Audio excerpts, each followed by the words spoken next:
Page number क्या था बताइए ज़रा। 87 नहीं नहीं 70 76 77। चलो कोई बात नहीं, चलो मैं स्टार्ट करता हूँ थोड़ा, ठीक है। और मज़ा आएगा आज। तो एक बार रिपीट कर लेते हैं, कल वाला पार्ट थोड़ा रिकैप कर लेते हैं, थोड़ा रिदम आ जाए, फिर उसके बाद करते हैं। चलो, तो सबसे फर्स्ट पहला क्या पढ़े थे? तो पहला था आपका जवाहरलाल नेहरू। जवाहरलाल नेहरू के बाद आगे क्या पढ़े? लाल बहादुर शास्त्री। तो नाम उनका याद रखिएगा, नेशनल इंटरेस्ट याद रखिएगा। जवाहरलाल नेहरू का नाम भी और जो काम भी है वो भी नाम ही है, तो वो दिमाग में रखिएगा। उसके बाद फर्स्ट उनका नेशनल इंटरेस्ट, ये राष्ट्र के हित में जो होगा वो जुड़ेंगे। कोल्ड वॉर वाला सबसे वहाँ पे तरीका याद रखिएगा, भारत आज़ाद हुआ था तब। अच्छा, दूसरा उसके बाद आगे बढ़ेंगे तो दो चीज़ और हुआ। लाल बहादुर शास्त्री के बाद एक और कौन है? Indira Gandhi. Indira Gandhi sir national economy, बहुत ज़्यादा फोकस, और उस फोकस में यहाँ इंटरनल था और काफ़ी ज़बरदस्त फोकस हुआ। इंदिरा गांधी के बाद फिर कौन है? राजीव गांधी। तो इन्होंने सर और इकोनॉमी को काफ़ी बूस्ट किया, और चाइना में हमारा उस समय जो है काफ़ी ज़्यादा और ज़्यादा रिलेशन बढ़ गया। अच्छा, राजीव गांधी के बाद कौन है? राजकुमार राव। सर मुझे भी सुनाई दिया राजकुमार राव कौन बोल रहा है? नरसिम्हा राव ना। तो एक हो गया नरसिम्हा राव, उसके बाद कौन है? आई.के. गुजराल।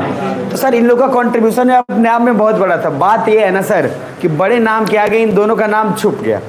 छुप इसलिए गया कि आम आदमी तक नहीं पहुंचे ये लोग, समझ पा रहे? आम आदमी तक राजीव गांधी पहुंचे, हाँ जवाहरलाल नेहरू पहुंच गए, कुछ हद तक ये तो खैर सब जगह पहुंच गए। तो ये बीच वाले ये लोग थोड़ा शांति टाइप आदमी था, ये चाहे आप आई.के. गुजराल चाहे नरसिम्हा राव। तो इन्होंने मतलब अच्छा जरूरी भी था कि उस समय का पीएम लाइमलाइट में ना हो, ऐसा सिचुएशन था, क्योंकि इंदिरा गांधी और राजीव गांधी ऐसा बवाल मचा के गए थे कि नरसिम्हा राव और ये लोग न्यूट्रल ही रह सकते थे, क्योंकि बार बार जब आएगा तब याद आएगा बहुत सारा कुछ, तो न्यूट्रल ही इन पे सूट कर रहा था। तो दो चीज़ें फ़ायदा हुई। पहली बात कि आई.के. गुजराल और नरसिम्हा राव। तो नरसिम्हा राव का किस पे फोकस था कि सर रसिया टूट गया था, इनके पास कुछ ऑप्शन था नहीं, किससे जाके मिल रहे हैं? अमेरिका से। अब यूएसए से जाकर इंगेज कर लिया। अब उसके बाद आई.के. गुजराल में आए तो सर इन्होंने बोला क्या बोला था? जब तक नेबरहुड पीसफुल नहीं होगा तब तक बेटा डेवलप आप नहीं कर पाओगे। जिन्होंने सर नेबरहुड पे बहुत ज़्यादा फोकस किया। अब इन्हीं के जस्ट बाद आई.के. गुजराल के बाद आगे कौन? अटल बिहारी वाजपेयी। अब अटल बिहारी वाजपेयी आ गए। अटल बिहारी वाजपेयी जी आए तो इन्होंने सर सेम चीज़ किया, इसीलिए सर पाकिस्तान भी गए, वहाँ पाकिस्तान को मनाया कि मान जा बेटा तू भी है, देश है, मान जा। अब सर वो मान गया। उसके बाद फिर क्या हुआ? लगभग हमने सारे नेबरहुड को लगभग मनाया, ठीक ठाक जो देना था दिया, लेकिन नेबरहुड का काम शुरू कहाँ से हुआ था? इंदिरा गांधी के समय। इंदिरा गांधी ने भी एक झलक दिखा दिया था कि सर दूसरे को दो। सुन पा रहे हो? चलो ठीक है पप्पू यहाँ आइए, यहाँ पे अब समझिएगा। अब दो चीज़ का ध्यान, सबसे पहले इंदिरा गांधी के समय शुरू हो गया। क्या शुरू हुआ कि सर दो चीज़, कि अगर आप थोड़ा भी इकोनॉमी का हेल्प अगर दूसरे कंट्री को करते हैं तो क्या होगा? फ़ायदा ही होगा सर, दूसरा कंट्री भी हेल्प करेगा, नेबरहुड जब शांति होगा तो आपको काम होगा। तो इंदिरा गांधी ने एक झलक दिखाया था, लेकिन सर इसको आके एग्जीक्यूट कौन कर दिया? आते आते सर एक तरीके से आई.के. गुजराल, और आई.के. गुजराल के बाद उसके बाद सर पढ़ाओ अटल बिहारी वाजपेयी, इन्होंने जम के सर पड़ोसी का हेल्प किया। अच्छा, अटल बिहारी के भाई के जस्ट उसके बाद कौन आ गए? मनमोहन सिंह। तो अटल बिहारी वाजपेयी के बाद मनमोहन सिंह आए, और मनमोहन सिंह ने सर भर के काम किया, लेकिन इनका एक फ़ायदा था, वर्ल्ड लेवल पे सर लगभग इंगेजमेंट हुआ था, लगभग चारों तरफ। उधर वेनेजुएला बोला था आपको। अच्छा, नया क्या था उसमें? नया एक ही चीज़ था, क्या बताया था आपको? बोलो SLOR, SLOR था, SLOC। तो sir sea lane of communication, क्योंकि सर तेल के लिए आप वेनेजुएला के पास भी गए हैं, ऑस्ट्रेलिया के पास गए हैं, उधर आप सऊदी अरेबिया पहुंच गए, उधर आप कहाँ पहुंच गए थे सर? ब्रुनई को मनाने के लिए सऊदी अरेबिया आप गए थे। अब मंगा तो रहे थे, तो तेल मंगाने के लिए गाड़ी भी तो ठीक होना चाहिए, तो पता चला बीच में आग लगा दी है कोई। तो सर आपने SLOC अपने ओशन पे ध्यान दिया, और अब उस समय मनमोहन सिंह ने एक बात बोला, क्या? SLOC is most important. और ये क्या बोले? SLOC मस्ट बी प्रोटेक्टेड, क्योंकि इनको अब पता चल गया था कि बेटा तुम यहाँ तक लाके गाड़ी छोड़ दिए, ठीक है, अब प्रोटेक्ट करना जिम्मेदारी हमारी है। तो सर ये दो चीज़ें हुई सबसे फर्स्ट। तो SLOC मस्ट बी प्रोटेक्टेड। किसके समय में, इनके समय में कि मनमोहन सिंह? प्रोटेक्टेड में इनके समय में। और सर एसएलओसी इंपॉर्टेंट किसके समय में? मनमोहन सिंह। तो आप जरा ध्यान दीजिएगा और पेज नंबर आइएगा 76 पे और जीवन का आनंद लीजिएगा। तो वहाँ पे मैं मनमोहन सिंह को एक बार और रीड करवाऊंगा कुछ रीजन से, 76 पे ही रहिएगा, वहाँ से मैं रीड करवाऊंगा। पहला है India also depend it's relation with Australia, और ऑस्ट्रेलिया से स्पेशली इसलिए किया था क्योंकि सर स्टूडेंट के साथ वहाँ गलत व्यवहार हो रहा था, तो हमने वहाँ पे उनके साथ भी इंगेज किया कि बेटा बिजनेस कर लो इसी बहाने ताकि औकात में तुम आ जाओ। अच्छा उसके नीचे आइए, सिंगापुर से ऑस्ट्रेलिया जाते हैं हम लोग, तो हम लोगों ने सिंगापुर के साथ रिलेशन क्या किया? अच्छा किया। और नरसिम्हा राव के समय ही क्या था सर? Look East policy. तो सर उधर सिंगापुर की तरफ तो अपन पहले भी देख ही रहे थे। अब जरा नीचे आइए, एसएलओसी एक नया लॉजिक आ रहा है। अब जो मेन लॉजिक है 76 पेज का राइट साइड में, वो सबसे इंपॉर्टेंट है क्योंकि मेंस में यही पूछेगा। सब सुस्त का हो, ठीक ठाक हो? चलो ठीक है। तो सर आना जरा, Manmohan Singh is equal to SLOC become important, Modi SLOC to be protected. ठीक है, मतलब गाड़ी खरीद लिए हम, प्रोटेक्ट कौन करेगा? तुम। बात खत्म। अब जरा नीचे आ जाओ, protecting of SLOC bring the concept of NSP. क्या है एनएसपी? अगर आपको याद हो तो चाणक्य का पढ़ा रहा था जिस समय नीति, तो उस समय आपको थोड़ा सा बोला था कि क्या जब इकोनॉमी डेवलप होगा और इकोनॉमी डेवलप अच्छा होगा किसी भी कंट्री का, तो सर दो चीज़ होंगे, मिलिट्री अच्छा होगा, मिलिट्री जब अच्छा होगा तो इकोनॉमिक आर्थिक स्थिति से पहली बात हो तो सर दो चीज़ है, एक है national security provider, net security provider. आप कब तक अलायंस किसको प्रपोज कर सकते हो? जब आप खुद हो अपने, और बोला था कि पावरफुल कंट्री क्या है? प्रपोज करता है। तो सर हम अगर अलायंस, एग्जांपल किसका दिया था? इंटरनेशनल सोलर अलायंस, अरे दिया था ना कि मोर देन 121 कंट्री से भी ज़्यादा उसके हैं। सर हम कहीं ना कहीं अपने सिक्योरिटी को उतना तक कर लिए, तभी तो हमने दूसरे को प्रपोज किया अलायंस के लिए। तो दो चीज़ों का है, ध्यान दे दीजिएगा वहाँ। पहला है protecting net security provider and NSP is the rising economic profile symbol of a country, and जब किसी भी देश की इकोनॉमी इंक्रीज करती है देन एनएसपी भी इंक्रीज करेगी नेचुरली, देन मिलिट्री भी इंक्रीज करेगी। तो इकोनॉमी इंक्रीज करेगा तो उसकी सिक्योरिटी इंक्रीज करी, नेट सिक्योरिटी प्रोवाइडर, फिर उसका क्या? मिलिट्री इंक्रीज किया। अब जरा आओ, so then one day you offer security to others means you can offer alliance. तो सर पहले तो आप अपना बॉर्डर सुरक्षा कर लो। आपको दो चीज बताया था ना, अलायंस और स्ट्रेटेजिक पार्टनरशिप अग्रीमेंट, एसपीए। भूल गए क्या? जोर से बोला यस और नो? प्लीज जोर से बोल दो भाई, यस और नो? अब समझना दो चीज सर, जब भी कभी आप करते हो तो दो बातों को ध्यान में रखा करो। अलायंस और एसपीए में क्या फर्क है कि अलायंस में सर पावरफुल कंट्री प्रपोज कर रहा था और कहीं ना कहीं एक तरीका है पावर डोमिनेंस का, लेकिन एसपीए में क्या बताया था? यहाँ इंडिया जापान इसका अपना सिक्योरिटी अपना ठीक है, उसका अपना सिक्योरिटी रक्षा कर सकता है। अब उसके ऊपर की बात होगी, तभी तो smart city, science and technology और सारा कुछ डिस्कशन किसके साथ हो रहा है? इंडिया जापान के साथ। अब जरा नीचे आइए, तो सर उसके बाद है वहाँ पे एक चीज आपको मिलेगा, country economy increases require oil and resources. तो सर कभी भी किसी भी देश की अगर इकोनॉमी इंक्रीज करती है तो उसका तेल और संसाधन उसको जरूरत पड़ेगी। राइट में आइए, देन उसको एसएलओसी की भी जरूरत पड़ेगी क्योंकि सर सी को करना पड़ेगा। तो सर इसका मतलब एनएसपी, एसएलओसी कह रहा है सी लेना, मतलब उसने सर सिक्योरिटी भी प्रोवाइड किया, अपने सारे उनको प्रोटेक्ट करना भी तो जरूरी है। जरूरी थोड़ी है कि खाली बंदूक खरीद लिए, ये जरूरी भी नहीं है कि खाली आप घर बना लिए, घर को सर क्या प्रोटेक्ट करना भी जरूरी होता है। स्पेशली एशियन पेंट से 2-3 बार आप मारिए, ठीक है। अब जरा नीचे ये एनएसपी के बाद क्या आया? अलायंस। अब अलायंस आपने प्रपोज कर लिया और अलायंस सर लगभग देखा जाए तो सबसे लास्ट मोमेंट पे लगभग चला गया। तो दो बातों को ध्यान रखिएगा, अलायंस को आपने प्रपोज कर लिया लेकिन सबसे पहले डिपेंडेंट किस बात पे है? इकोनॉमी पे। अब नीचे आओ, so economical growth is important driver for alliance. यही क्वेश्चन पूछा था कि describe how economy of any country connect या decides the future of alliance. Sir economy से ही सब शुरुआत होता है। अगर आर्थिक स्थिति ठीक नहीं रहता तो ना तो आप सिक्योरिटी प्रोवाइड करते, ना सिक्योरिटी प्रोवाइड करते तो ना ही आपका कंट्री सर उस लेवल पे जाता, और आप जाके क्या प्रपोज करते? अलायंस। मतलब जो की ड्राइवर है अलायंस का वो क्या है? इकोनॉमिक स्थिति। इसलिए तो पहला वर्ड इस्तेमाल किया हुआ है, पावरफुल कंट्री प्रपोजेज अलायंस। अब सर आप खुद गरीब, ठीक है, तो रावण तो बोलेगा, रावण क्या बोलेगा? अब जैसे विभीषण आ गया उधर से, विभीषण आ गया, बोला क्या? अच्छा इधर राज तिलक कर दिए राम जी विभीषण का, एक दिन तुम राज बनोगे। रावण को जैसी पता था, रावण क्या बोल रहा है, वाह, एक भिखारी ने दूसरे भिखारी को बोला कि आओ मैं तुझे इस देश का राजा बना देता हूँ। आ रहा समझ में? तो सर ये दोनों भिखारी, इसका भी राजपाट छूटा हुआ है, उसका भी सर तो कुछ है ही नहीं, उसका घर ही छूट गया है। तो ये जो चीज़ है, अगर आप बोलेंगे, आप मान लो रावण बोलता हम बना देंगे, तो बात में दम होता। रावण भी कहते कि चलो अलायंस हम प्रपोज कर रहे हैं सर, लेकिन यहाँ तो राम जी भी अलायंस प्रपोज करने लायक नहीं है और विभीषण भी अलायंस प्रपोज करने लायक नहीं है अभी कौन? रावण। लेकिन ये प्रपोज ही नहीं कर रहा, समझा मेरी बात? और सर ये प्रपोज करेगा बाद में, जब हारने लगेगा तब प्रपोज करेगा। तो उस समय सर पावर डोमिनेटिंग फीचर नहीं होता, उस समय बचाना जिम्मेदारी होता है कि पहले बच ले बेटा, उसके बाद फिर अलायंस प्रपोज करेंगे, नहीं चाहिए। तो economical growth is equal to important driver for alliance. Now India is working on NSP after completing SLOC, and once NSP is done, then we offer alliance and we become global power. This shows our global aspirations.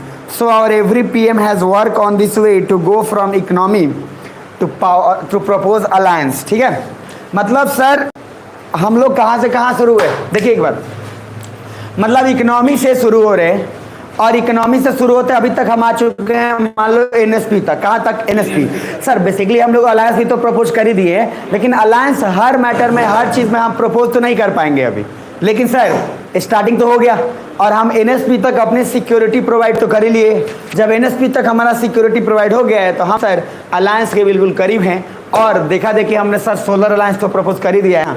आने वाले समय में दो चीज़ आपके लिए important है, solar alliance से कहीं ज़्यादा आपको 4-5 अलायंस इंडिया के साथ सुनने को मिलेगा और कहीं ना कहीं हो सकता है कि 2023 में आपके साथ सर हो जाए, मतलब 2023 के सितंबर तक एक दो और इंटरनेशनल अलायंस इंडिया प्रपोज करेगा। और इस बात की पूरी मतलब पूरी आप मान लीजिए जद्दोहद की जिस तरीके से ISA है, ISA क्या था? इंटरनेशनल सोलर अलायंस, जिसका हेडक्वार्टर कहाँ है? अब एक गुरुग्राम बोलिएगा, है ना, नाम चेंज होगा, रणदीप हुड्डा नाराज हो जाते हैं तो सर तो उसमें थोड़ा ध्यान में रखिएगा। ये जो है इंटरनेशनल सोलर अलायंस, अब सर सरकार नाराज हो जाती है, अब क्या बोले, अब गुड़गांव बोल दिया, अब कह रहे बताइए, तो इसलिए चेंज किए थे हम, तो गुरुग्राम मतलब बोलना जरूरी हो गया, नहीं तो सर पाप लगेगा, तो थोड़ा ध्यान में रखा करें। और इंटरनेशनल सोलर अलायंस में दो चीज़ें इंपॉर्टेंट है कि सर हमने एक अभी अलायंस इंटरनेशनली प्रपोज किया है, आगे भी होगा, और इसलिए होगा क्योंकि 2024 में इलेक्शन होने वाला है। तो सर इलेक्शन के लिए बहुत सारी चीज़ें रखी जाती हैं साठ गांठ बांध के, वो सर एकदम से शुरुआत में नहीं खुलता है, वो धीरे धीरे खुलता है, बस हिंट दे दिया जाएगा आपको। 2022 के दिसंबर में हिंट आ जाएगा कि बुलेट ट्रेन का काम जो है यहाँ तक हो चुका है, ताकि लोग को लगे, क्या बोला था पहले, ट्रेन नहीं क्या चलेगा, बुलेट ट्रेन 350 किलोमीटर प्रति घंटा के स्पीड से, तो लोग क्या बोले, पहले जो ट्रेन में है उसी को सुधार लो तो ये आम आदमी है, आम आदमी उतना ही विजन देख सकता है। बड़ा लीडर सर क्या बोला, सर एक दिन ऐसा होगा कि सब्जी वाला भी फ़ोन पे चलाएगा, समझ रहे हो सर, वो आगे का व्यू था, तो लोगों को अभी समझ में नहीं आता है, जिसको नॉलेज होगा उसको समझ में आ जाता है। तो उसी तरह सिस्टम बोला बुलेट चलेगा सर, मजाक थोड़ी है, अमेरिका बना के रख देगा पूरे का पूरा। अब बाद बाकी आगे देखिए क्या होता है। तो पेज नंबर आप आएंगे 77 पे, उन्हीं की बारी आ रही है। और यहाँ पे सर सर इनके नाम सुनते ही ना समझ में आ रहा सर, 100 तोप का सलामी देने का मन करता है। कितना तोप तो 100 तोप का सलामी दे सकते हैं आप, इज्जत दे सकते हैं, पैर छान लीजिए इनका आप तो इनको सर अच्छा लगता है। खैर इनका एक दो चीज़ और भी अच्छा है सर, ये पूरा फ्रीक्वेंटली अपने इंडियन कल्चर को प्रमोट करते हैं, ये एक बहुत बढ़िया चीज़ है सर। अब सर जापान का कोई आया, साउथ कोरिया का आया, गले लगा के कर आए, घूमने गए थे कि नहीं आप राजगीर अब ये बोल रहा है, फिर बोला कि सर आप गए थे करेंगे बुद्धा के स्तूप पे, ये भाई आदमी बोला नहीं गए तो नहीं तो बिल्कुल जाना। अब सर एक PM अगर किसी आदमी को गले लगा बोला कि जाके घूम के आ राजगीर, अब सर ये बोल रहा है तो समझ रहा मतलब धर्म को तो प्रमोट कर ही रहा है।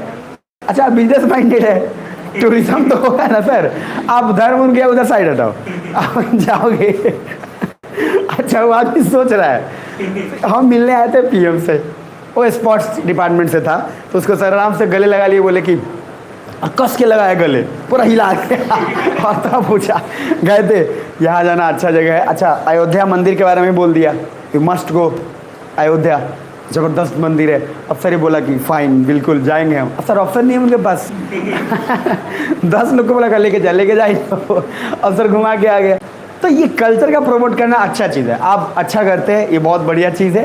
बाकी सर इसके पहले वाले पीएम वगैरह प्रमोट नहीं करते थे, ज़्यादा तो लोग प्रमोट नहीं किए हैं, लेकिन इन्होंने पूरा भरपूर प्रमोट किया है सर, भरपूर। ठीक है, इसलिए तो अमेरिका वाले ने पिज़्ज़ा खिलाना हमको सिखा दिया, हम लोग जाके वहाँ योगा करने लगे, सांस लो समझ में आ रहा है, ताकि जो पिज़्ज़ा खाए हो उसको बराबर किया जा सके। सर तो हम अपना भी कल्चर बांट देते, तो अपना कल्चर नहीं बांटेंगे तो काम ही चलेगा, ये बड़ा अच्छा है। और sir 21 June world yoga day, आप समझ रहे हो, मजाक बात नहीं है सर कि किसी कंट्री से मिलकर और आप वर्ल्ड योगा डे बनवा दिए। और सर 21 जून को कोई और कुछ करे नहीं करे, कम से कम योगा तो उस दिन ड्रेस व्रेस बढ़िया पहन के पहुँच ही जाता है, नहीं कुछ करे तो स्टेटस लग ही जाता है। तो ये जो हो जाता है वो अच्छा बात है। आइए पेज नंबर 77, तो उन्हीं की बारी आ गई है, उन्हीं का जिक्र करेंगे और पूरा का पूरा सर तोपों के साथ सलामी देंगे। तो पहला है, ऊपर मत जाना, नीचे आना पहले। मल्टीपोलर शब्द दिखाई दे रहा है, मल्टीपोलर मल्टीपोलर के नीचे देखो एक मल्टीलेटरलिज्म शब्द दिखाई देगा।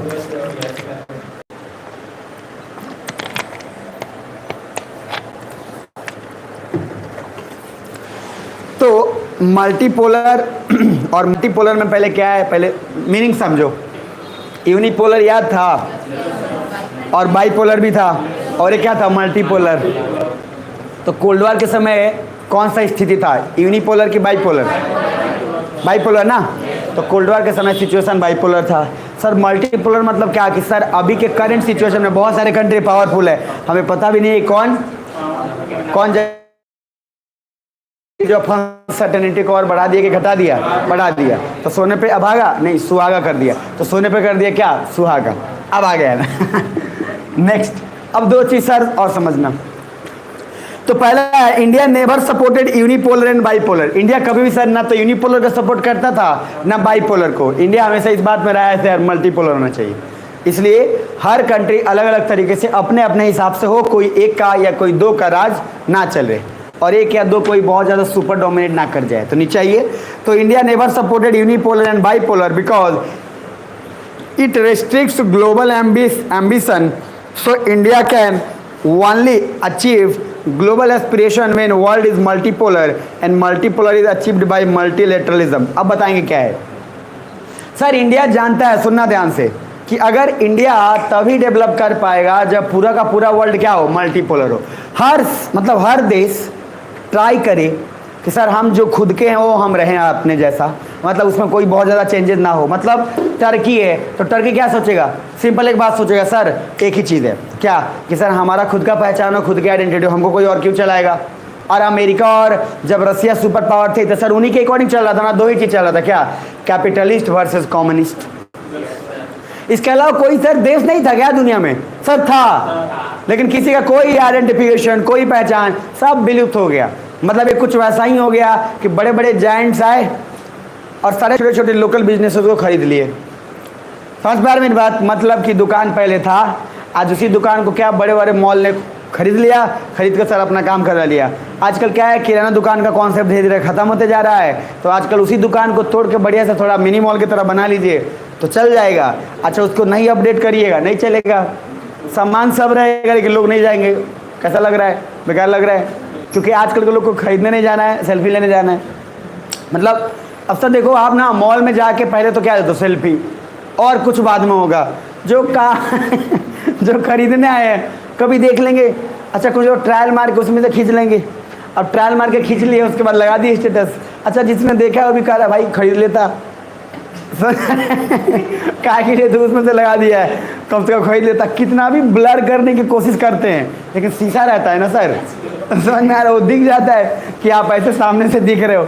और बहुत सारे लोग ट्रेंड चढ़ा दिए, लेकिन बाद में धीरे धीरे पता चला कि नहीं बेटा लगाना अच्छी बात नहीं है। अरे कितने लोग लगाते हैं भाई, दम तो तब है ना जब आप खरीद के बिना खरीदे पहन के बाहर आओ और तब सेल्फी लेके उसके बाद डालो।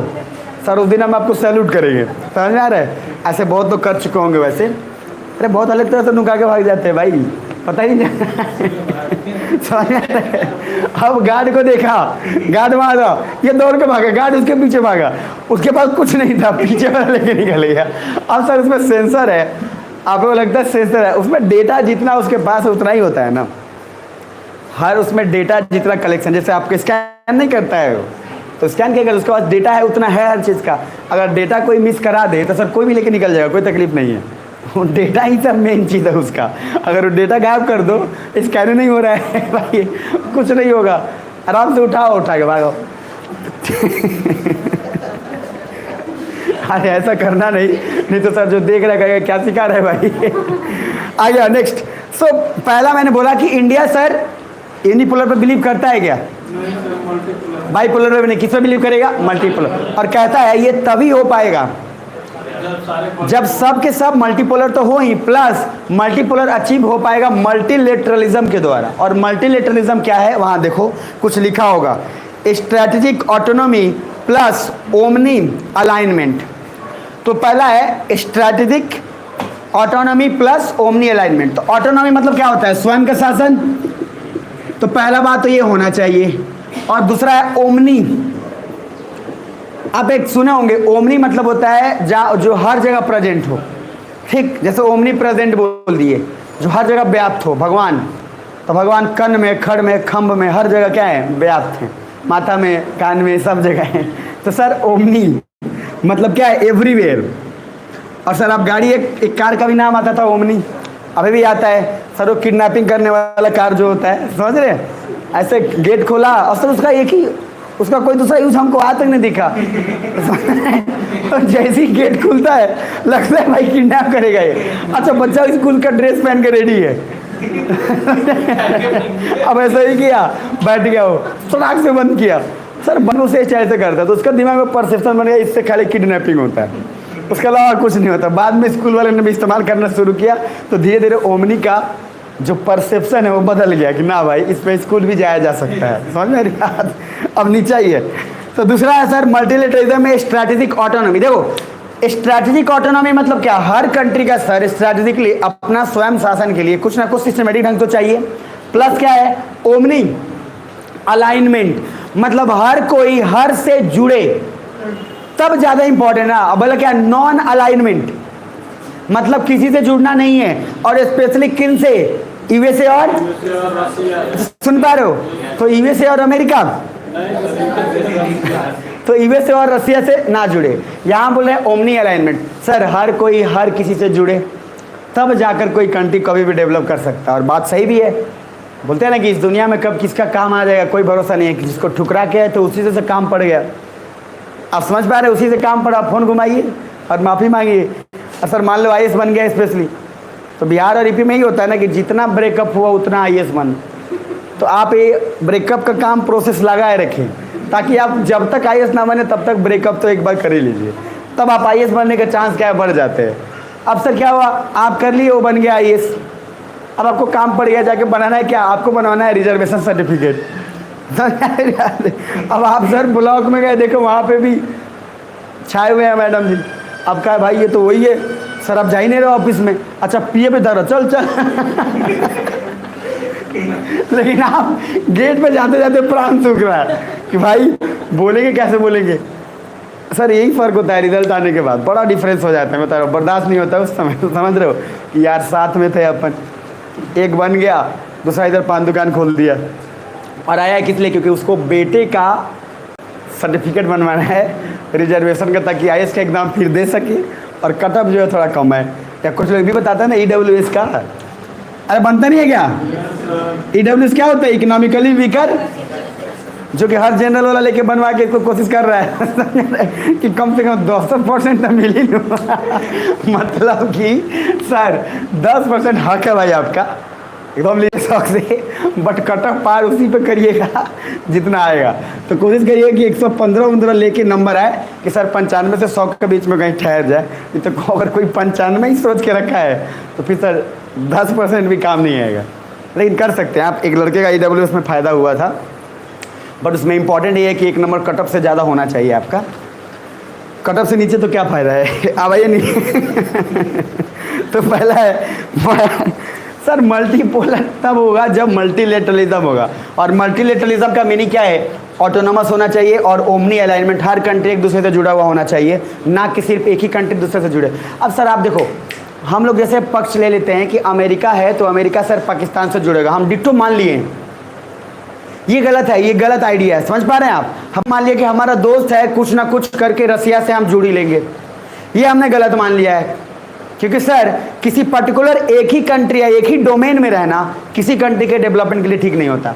इसलिए इंडिया क्या बोला भूटान को भी, भाई हमसे मत जुड़, don't put your all eggs in a single basket. तो सर आप पूरा का पूरा डिपेंडेंसी हम पे ना लाओ, आप और कंट्री के साथ भी देखो क्या चल रहा है, तो नहीं चाहिए। इसीलिए इंडिया अपोजेज BRI। अच्छा BRI का पूरा डिटेलिंग मैंने थोड़ा बहुत दिया था कि नहीं दिया था? पूरा नहीं दिया था शायद। ये चाइना में आएगा, ठीक है ना, चाइना जब पढ़ाऊंगा वहां पे आ जाएगा, बट अभी थोड़ा हिंट दे देता हूं, बाकी तो आपको थोड़ा बहुत पता ही होगा। देखो इधर BRI और एक है BRO, ठीक है, ब्रो, हे ब्रो। तो ये देखिए आईब्रो नहीं है, ब्रो, हे ब्रो। ये जो ब्रो है बॉर्डर, रोड और ऑर्गेनाइजेशन, ये इंडिया का है सर। ये स्पेशली डिफेंस और आर्मी वाली है, ऐसे टफ टफ जगहों पर रोड बनाती है जहां पे सर कोई आदमी नहीं बना सकता, मान लो। अब सर ये रहा BRI, दोनों नंबर सेम है। अच्छा दोनों में देखो बिहार है, नंबर होता है ना भाई और इधर में क्या है BR। अच्छा देखो इसमें कमाल की बात है, बिहार के साथ इंडिया भी है। तो चाइना वाला हमको सर ऐसा नहीं करता है, बिहार और प्लस I पर क्या, इंडिया। लेकिन सर काम हराम खोर वाला किया है, नाम हमारा रख दिया है। देखो काम क्या किया, देखो BRI लगता है क्या सेवा कर रहा है, सेवा। तो BRI सर सेवा वो कुछ नहीं है, पहले सुन लीजिए ध्यान से। सर एक समय आया जब चाइना ने इतना ओवर प्रोडक्शन कर लिया कि सर उसके पास ऑप्शन ही नहीं बचा, जितना जरूरत था ना उससे इतना ज्यादा कर लिया कि इसके पास बच ही नहीं रहा था कि इसका करे क्या भाई। आप समझ पा रहे हैं? BRI is nothing. BRI कभी इसलिए नहीं बनाया गया था कि सर अब हम क्या दूसरों की मदद करेंगे, अभी भी हमारे पास फुलफिलमेंट नहीं हुआ फिर भी मदद करेंगे। सर BRI एक बड़ा कॉन्सेप्ट है जो ओवर प्रोडक्शन से आया। चाइना का इंटरनल एजेंसी ये बताती है कि चाइना की सारी मैन्युफैक्चरिंग डिपार्टमेंट इतना ज़्यादा ऑलरेडी हर चीज़ को ओवर प्रोड्यूस कर ली थी कि सर उसके पास डंपिंग करने के लिए ना चाइना में लोग थे ना उतनी हमें ज़रूरत थी। तो चाइना ने बोला हम सेवा करेंगे और जितने सारे गरीब देश है पूरे वर्ल्ड में उन सब को सर डेवलप्ड बना देंगे। अरे बाप रे। अच्छा इंडिया पहले ही कहा कि ठीक, पहले इंडिया को आगे थोड़ा देखते हैं कि क्या कर रहा है ये। अब देखो क्या बोल रहा है, सेवा करेंगे। तो सेवा करेंगे तो क्या सर, पहले उठा श्रीलंका में सेवा करने गया था, श्रीलंका का अच्छे से सेवा किया है और अभी बहुत लोगों का सेवा और बाकी है अभी। अब वो लोग भी धीरे धीरे इंडिया की तरफ आ रहे हैं कि हमको सेवा नहीं चाहिए मोदी जी, ठीक है। इधर इधर सर इसने क्या किया, नॉर्मली देखा कि यार डंप नहीं कर पाएंगे हम इसको, तो कुछ तरीका अपनाते हैं। सर चाइना भी बोला ना, चाइना कचरा से भी प्रॉफिट कमा लेता है। अब सर इसने क्या बोला, सेवा करेंगे। तो सेवा करेंगे लेकिन नियत गलत आ गया। बोला क्या, हम आपके कंट्री में जाएंगे सेवा भाव से, और सेवा भाव से जाएंगे तो टैक्स काहे लीजिएगा, टैक्स कम करिए, क्योंकि सेवा कर रहे हैं ना भाई। अब वही वाली बात हो गई मंत्री जी वाला। क्या बोलते हैं, आपको देखेंगे हर मंत्री किसी ना किसी साधु के वहाँ पे देखेगा कि सब चैरिटी दिया है। अच्छा चैरिटी क्यों दिया जाता है, इनकम टैक्स बचाने के लिए। सर इनकम टैक्स हम देखिए हम भी हैं। अच्छा चैरिटी दिया था, साधु से पहले सेट कर दिया था कि देख भाई 50 लाख देंगे, तेरे पास पहुँचेगा आधा तेरा आधा में। उसमें भी सर चैरिटी में भी अपना काम हो गया उधर। अब सर इधर तो काम हो गया। अब सर ये सेटिंग है पूरा, मतलब इसने जैसे ही कदम रखा। अच्छा बांग्लादेश में कदम रखा, बांग्लादेश को क्या बोला, भाई सेवा कर रहे हैं ना, बांग्लादेश को बोला कि तुम बहुत कम इंटरेस्ट रेट रखना। इंटरेस्ट रेट कम क्या कि सर आप किसी भी देश में जाओगे तो कोई ना कोई देश तो अपना टैक्स तो लेगा ना सर मेरे देश में आने का।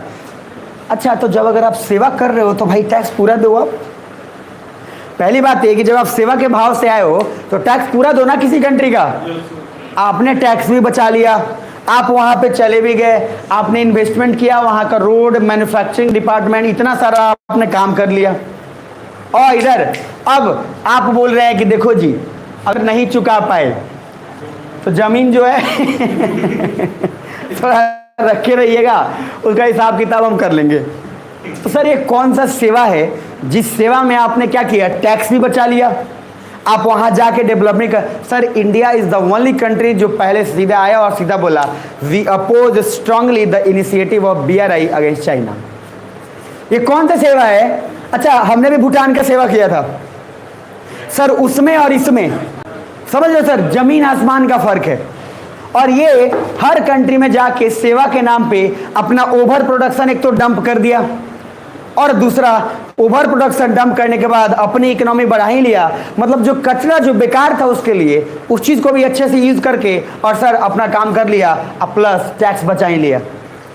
तो इंडिया ये क्वेश्चन बार बार पूछता है कि why India strongly opposes BRI। लेकिन सर कहीं ना कहीं फिर दो चीज़ होगा, आप क्या कर रहे हैं, ट्रैप में ही तो ला रहे हैं लोगों को, देश को ट्रैप ला रहे हैं। आप सेवा के नाम पे जा रहे हैं, कर्ज चुका नहीं पा रहे, फिर आप वहां पे ट्रैप करके चले आ जा रहे हैं। तो दो चीज हुआ, इंडिया बोलता है ऐसे तो सर पूरा देश को ये बेकार करेगा, और कर ही रहा है। थोड़ा नीचे और आइएगा, तो पहला है sir India opposes BRI of China, क्योंकि ये यूनिपोलर इंडिया है जहां सिर्फ यूनिपोलर आइडिया है जहां सिर्फ चाइना डोमिनेट करता है एंड करना चाहता है। क्यों? क्योंकि सर चाइना जिस कंट्री में गया वहां पे सिर्फ उसी का चलेगा ना। अब कंट्री में गया, इंटरेस्ट रेट भी कम करा लिया, और चाइना के पास पावर है सर। ये कहीं ना कहीं आइडिया है जो यूनिपोलर की तरह जा रहा है। इसका डिटेलिंग और चाइना का समय आएगा, लेकिन आइडिया ऐसा है जहां पे सिर्फ और सिर्फ चाइना ही डोमिनेट कर रहा है। तो ये यूनिपोलर है। और पहले बोला था India never supported unipolarity, bipolarity, India supported multipolarity. तो हम मल्टीपोलर को सपोर्ट करते हैं, ना कि यूनिपोलर। और सर ये यूनिपोलर कॉन्सेप्ट है क्योंकि चाइना एक तरफा इस चीज़ का बेनिफिट उठा रहा है। अब जरा नीचे आइएगा, उसके बाद अब Modi, India will shape global event. पहले हम सिर्फ ऑब्जर्वेशन करते थे, अब इंडिया ने क्या बोला कि सर अब बहुत हो गया ऑब्जर्व, अब हमारा भी प्रभाव पूरे वर्ल्ड में होगा। मतलब कि हमारे कारण भी इतिहास रचा जाएगा। अब जरा नीचे आइए, now we take part in assert our position in the world and this is possible by grooming economic profile. Grooming समझते हैं ना? कौन ही समझेगा सर? एक ब्राइड ग्रूम होता है और एक होता है ग्रूम। ब्रूम नहीं, अच्छा ग्रूमिंग जानते हैं ना? ग्रूमिंग तो एक देखो बस G और B का फर्क है, ठीक है? देखो एक बड़ा एक मतलब टंग ट्विस्टर नहीं है, ये वर्ड ट्विस्टर है। देखो एक हो गया ग्रूमिंग, ठीक है, और एक हो गया देखो ब्रूमिंग। दिख पा रहा है ना? अच्छा ब्राइड ग्रूम मतलब क्या होता है? दुल्हन की दुल्हा। अरे होता है ना खाली, एक हो गया ग्रूम और एक हो गया ब्राइड ग्रूम। बताना जरा, शादी हो गई ना सबकी? अच्छा ना ठीक है, बताना तो ये हो गया ब्राइड ग्रूम और ये हो गया ग्रूम। पहले तो इसका मीनिंग बता दो कि इसका मीनिंग दुल्हा की दुल्हन। दुल्हा, ब्राइड ग्रूम का मतलब दुल्हा। गधा कौन बोला है? अच्छा तो ये दुल्हा है। अच्छा ये क्या है? ग्रूम। ये ग्रूम मतलब क्या है? दुल्हन। अब देखो सर क्या मजेदार चीज है। G for girl, B for boy. समझ में आ रहा है? तो इतना रटने की जरूरत नहीं है। अगर किसी चीज़ को लॉजिकली ऑब्जर्व करोगे ना तो सर उसका आंसर आपको मिलते जाएगा शब्दों में ही। शब्द को थोड़ा उल्टा पलटी करना है बस। उसी तरह यहाँ आओ, ग्रूमिंग है तो ये तो गर्ल्स हैं, यहाँ ब्रूमिंग है। ब्रूमिंग मतलब होता है क्या? बहारना, झाड़ू बहारना। सर यहाँ पे बहुत अच्छा है कि B फॉर बॉय, ठीक है? तो जनरली आप देखो झाड़ू जो है सर आजकल लड़कियाँ कम लगाती है, लड़के ज़्यादा लगाते हैं। उसके पीछे लॉजिक भी है, आप बैचलर हैं, अब सर गर्लफ्रेंड भी है आपकी, लेकिन फिर भी झाड़ू आप ही लगाएंगे। गर्लफ्रेंड चलेगा? अब सर आप झाड़ू मार के वापस आएंगे, चाय भी बना के आएंगे। अब कुछ लोग बोलेगा मन में ऐसा नहीं होगा सर, समझ रहे हैं? क्योंकि इधर कुछ लोग है ना, कुछ उस लेवल के भी तो है कि सर ऐसे कैसे होगा। तो आप यकीन मानिए अगर नहीं है तो हैबिट लगा लीजिएगा, क्या कि आने वाले समय में आपको ये करना पड़ जाएगा। नहीं करेंगे तो समाज आपको देखेगा सर ऐसे घोर अत्याचार पापी कर रहा है, ऐसे दिखेगा। सर समाज बदल रहा है ना, आपको देखिए ये पापी है, ये झाड़ू नहीं लगाता है, समझ में आ रहा है? नीचे आइए, तो Modi India will shape global events. हम ऑब्जर्वर नहीं है सर, हम अब पावर डोमिनेट है। Now we take part in assert our position in the world and this is possible by grooming economic profile. Sir अगर हम इकोनॉमिकली ठीक नहीं हुए रहते ना तो कोई घंटा पूछने वाला हमको था नहीं। सुन पा रहे मेरी बात? जोर से बोला ऐसे लो यार, तबीयत बहुत खराब है बता रहा हूँ मैं, ठीक है? मतलब बॉडी एकदम बढ़िया से काम चल रहा है, सुन लो ध्यान से। अब देखो उधर ताक रहे, कोई बोले उसका भी तबीयत खराब है क्या? अब देख लो इधर। सर दो चीज़ें है, पहला कि जब भी कभी आप फैमिली फंक्शन में जाते हैं तो फैमिली फंक्शन में सर दो कैटेगरीज को होता है, मैंने बोला, एक वो फूफा जी हैं जो अमीर है, एक वो फूफा जी हैं जो गरीब हैं। तो दोनों का सर ट्रीटमेंट एक जैसा होता नहीं है, जाहिर सी बात है। जग जाहिर आप कितना भी बोल लीजिए फूफा, कुछ भी बोल लीजिए सर, लेकिन वहाँ पे आपको डिस्क्रिमिनेशन हो ही जाएगा। वो फूफा जी जो कार से आए और वो फूफा जी जो बाइक से आए, दोनों में फ़र्क है। तो फूफा जी जो बाइक से आए उस पर 4 आदमी लदा गया है, आगे भी 2 आगे 4 आदमी लदा के ऊपर से सर बक्सा बैग एक और लगा गया है, तो आप वहाँ पे जा नहीं रहे। और जो कार वाले फूफा जी आए उन तो आराम से आए, जाना तो आपको बाइक वाले के पास चाहिए कि यार मदद कर ले, कम से कम जल्दी से बोझा हल्का करें बट आप कहाँ जा रहे हैं? कार वाले के पास। तो डिस्क्रिमिनेट तो आप ही कर दिए पहली बात। तो इकोनॉमिकली सर आप जब तक स्ट्रॉन्ग नहीं रहेंगे ना, तो रिलेटिव और फंक्शन जहाँ पे भी आप जाइए, आपकी इज्जत उसी हिसाब से होती है जिस हिसाब से आपकी इकोनॉमिक प्रोफाइल होती है। चाहे आप कितना भी कोशिश करिए कि उसको बराबर, हमको गाय बराबर नहीं, लड़ने से नहीं मिलता है, ठीक है ना। तो अर्न करिए।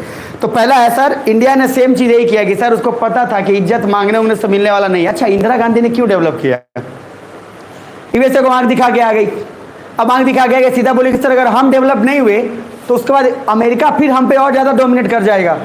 तो इन्होंने क्या किया? इनवर्ड इकोनॉमी, पहले अंदर से पूरा स्ट्रॉन्ग करो, सबको खाना दो सर, इनको वो चीज़ सब पहुंचाओ, ग्रीन रिवोल्यूशन करो। जो आगे पढ़ाऊंगा इन्वायरमेंट में क्या गजब का करेक्शन बनेगा। और इंडिया ज्योग्राफी में ग्रीन रिवोल्यूशन के सर इंसिडेंस के चलते, उसके बाद व्हाइट रिवोल्यूशन, व्हाइट के बाद फिर ब्लू रिवोल्यूशन, ये अलग अलग टाइप का रिवोल्यूशन सर। एक तो ग्रीन रिवोल्यूशन आपको वहां बताऊंगा कि ग्रीन रिवोल्यूशन सिर्फ एक लॉजिक है, एक कॉन्सेप्ट नहीं है, गजब का सर वाकई रिवोल्यूशन ही है कि और सारे रिवोल्यूशन उतने पॉपुलर नहीं हुए, लेकिन ग्रीन रिवोल्यूशन क्यों पॉपुलर हो गया? सुन पा रहे हैं? अब सर ग्रीन रिवॉल्यूशन का देखा देखी हाल ही हुआ इधर कि गुजरात में क्या खुला? अमूल आनंद मिल्क यूनियन लिमिटेड। तो आनंद मिल्क यूनियन लिमिटेड क्यों हुआ सर? ये समझ गया था कौन कंट्री? देखो पंजाब, ऊपर पंजाब हरियाणा ग्रीन रिवॉल्यूशन का पूरा फायदा उठा लिया। अब सर ग्रीन रिवॉल्यूशन का फायदा उठाया, गुजरात सोचा भाई इधर राइट साइड में गुजरात राजस्थान, इसने दिमाग क्या लगाया कि अब डिमांड सर पहले अलग था, अब डिमांड अलग है। क्यों? दो चीज़ है, ध्यान से रखना। अब सर दाल भात तो लोग खा लिए, लेकिन अब प्रोटीन की कमी थी। अब प्रोटीन की कमी थी तो सर एक और रिवॉल्यूशन की जरूरत थी, तो उसको बोलते हैं व्हाइट रिवॉल्यूशन। तो आपने सर, और आनंद अमूल बहुत बड़ा सर, बहुत बड़ा सक्सेस है। अमूल जो है वो बहुत बड़ा सक्सेस है, याद रखिएगा। इसलिए सर व्हाइट रिवॉल्यूशन हुआ। अच्छा, व्हाइट रिवॉल्यूशन के बाद अब फिर क्या किया? अब हर कोई अपने अपने हिसाब से देख रहा था कि हम कौन सा रिवॉल्यूशन कर दें। अब समुद्र के किनारे वाला ओट्स, वेस्ट बंगाल, उड़ीसा, आंध्र प्रदेश, तमिलनाडु, और इधर महाराष्ट्र वाला काजू कतरी गोवा में, तो इधर महाराष्ट्र गोवा, ये सोचा हमारे पास क्या है? फिशिंग है। इन्होंने क्या बोला? ब्लू रिवॉल्यूशन करेंगे। मतलब एक रिवॉल्यूशन हुआ और उससे प्रभावित होकर सर सारे रिवॉल्यूशन हो गए। तो green revolution is not like that, एक टर्म है, इट्स अ फीलिंग, इट्स वाकई एक ऐसा रिवॉल्यूशन जिससे बहुत सारे रिवॉल्यूशन आ गए। सुन पा रहे हैं? तो सर ग्रीन रिवॉल्यूशन इसलिए जरूरी है क्योंकि उस समय ग्रीन रिवॉल्यूशन जब हुआ तो सर गरीबों तक नॉर्मल क्या हुआ? अभाव होने लगा। जैसे क्या हुआ? हम चावल और गेहूं पर ज़्यादा फोकस किए तो दाल की कमी हो गई। अब उसको भरपूर, उसकी उस प्रोटीन की भरपाई करने के लिए सर दाल बहुत महंगा था, उसको जल्दी करना नहीं था, तो सर आपको व्हाइट रिवॉल्यूशन में कन्वर्ट किया गया कि इजीली उसको कन्वर्ट किया जा सकता है। जब वो आया तो फिर कुछ और विटामिन की कमी रह गई तो उसको कन्वर्ट थोड़ा ब्लू रिवॉल्यूशन से किया गया। तो सर एक रिवॉल्यूशन स्टार्ट हुआ और पूरा रिवॉल्यूशन लास्ट तक पहुंच गया। इसलिए ग्रीन रिवॉल्यूशन का इंपॉर्टेंस बहुत ज़्यादा है। और इंडियन ज्योग्राफी में देखना कनेक्टिविटी गजब का बनेगा वहाँ, बट फिर भी आधा यहाँ पे मैं आपको बताया हूँ। इसीलिए ग्रीन रिवॉल्यूशन का जब डिफाइन करेंगे आप, तो ग्रीन रिवॉल्यूशन को पहले सुन पा रहे हो ना? हरित क्रांति सिर्फ एक कॉन्सेप्ट और उसी समय का नहीं है सर, वे उसके कारण हर स्टेट ये भी सोचने लगा कि मेरा जो स्पेशल फीचर है हम उसमें अपना क्या क्या डेवलप कर सकते हैं, और ये बहुत बड़ा उपलब्धि है। अब जरा ये नीचे, तो सर दूसरा है मोदी जी का पहला मोदी जी का स्टाइल है कि India will shape global event. मतलब इंडिया क्या करेगा सर?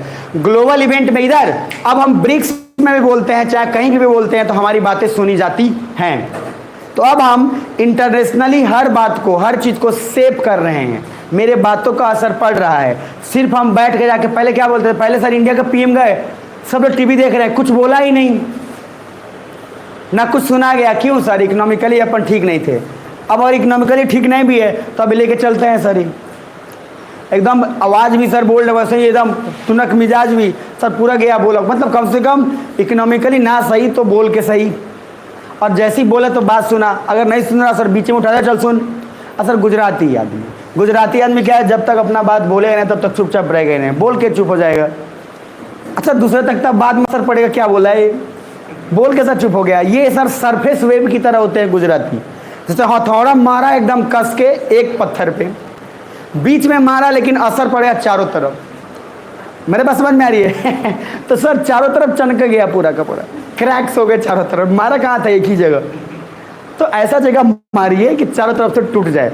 अब सर एक जगह मार के चुप हो गया, अब सब लोग बोले क्या बोला था रे अब ये दो चीज़ अब हम ऑब्जर्व नहीं करते सर, अब हम ग्लोबल इवेंट सेव करते हैं, नरिश करते हैं। तो दूसरा पॉइंट है ये, दूसरा क्या है, समिट स्टाइल डिप्लोमेसी। ये बहुत इंपॉर्टेंट है। क्या है, समिट स्टाइल।